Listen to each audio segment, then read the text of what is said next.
Γεια σας, καλώς ήρθατε στο κανάλι μου. Πάμε σήμερα να φτιάξουμε γλυκό ψυγείου. Ζεσταίνει ο καιρός, να έχουμε κάτι να δροσιζόμαστε. Πάμε να σας δείξω την εκτέλεση και τα υλικά. Λοιπόν, εδώ έχω 1 κιλό βερίκοκα με ένα μαχαίρι. Θα κόψω στη μέση, βγάζω το κουκούτσι και κόβω ξανά στη μέση.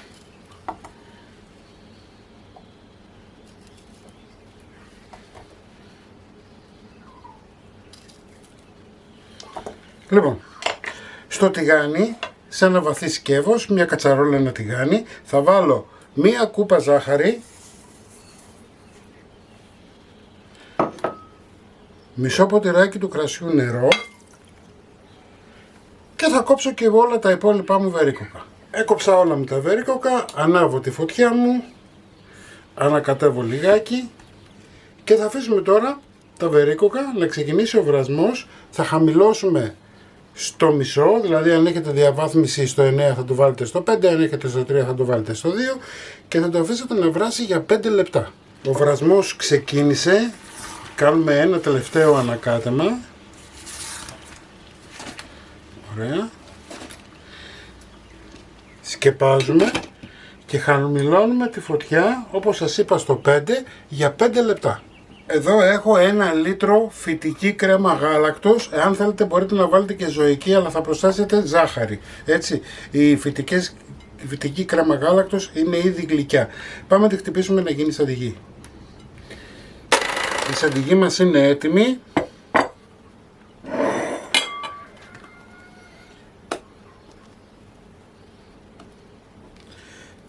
Θα πάρω περίπου τη μισή.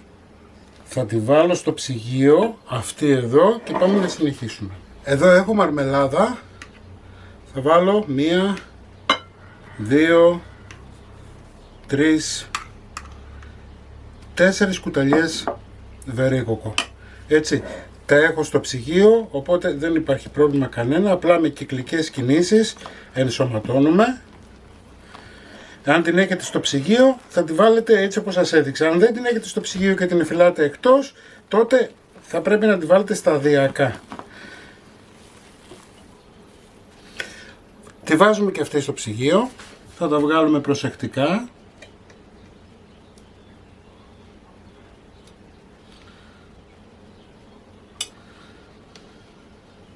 Έβγαλα τα βερίκοκά μου, τα έχω βάλει στο ψυγείο να κρυώσουν. Εδώ έχω κρατήσει το σιρόπι. Θα βάλω άλλες 2 κουταλιές βερίκοκο. Θα ανακατέψω λιγάκι. Συνταγή για μαρμελάδα βερίκοκο σας έχω δώσει, οπότε μπορείτε να ανατρέξετε στο κανάλι. Εγώ το βάζω σε αποσπόμενο για τις ανάγκες του βίντεο. Εσείς μπορείτε να βάλετε ένα ταψάκι 25x30. Έτσι. Θα βάλουμε μπισκότα τύπου πτυμπέρ. Να δημιουργήσουμε μία βάση. Με ένα κουτάλι θα βάλουμε τη μισή ποσότητα από το σιρόπι.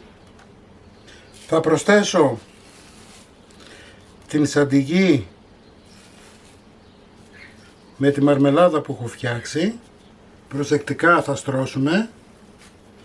Αφού έστρωσα τη σαντιγί μου θα βάλω άλλη μία στρώση μπισκότα. Θα χρειαστείτε περίπου 1,5 πακέτο μπισκότα. Θα ρίξουμε το υπόλοιπο σιρόπι που έχουμε φυλάξει. Το κουνάμε λιγάκι να πάει παντού το σιρόπι.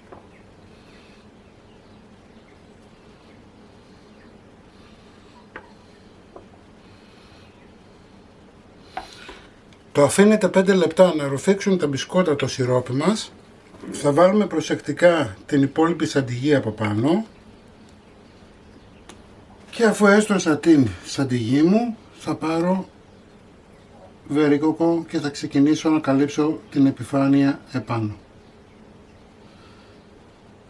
Θα το βάλετε στο ψυγείο για 3-4 ώρες και εννοείται μετά μπορείτε να το απολαύσετε. Κατά αυτόν τον τρόπο εγώ θα το συνεχίσω. Στολισμένο και έτοιμο θα το δείτε στην αρχή του βίντεο. Μην ξεχνάτε να κάνετε κοινοποιήσεις στα βίντεο μου, να κάνετε γραφούλα στο κανάλι μου, να έρθετε στις ομάδες μας Μαγειρικές Απολαύσεις και Γιώργος Ζόρις Μαγειρικές Απολαύσεις και εμείς θα τα ξαναπούμε σύντομα με ένα επόμενο βίντεο. Γεια και χαρά σας!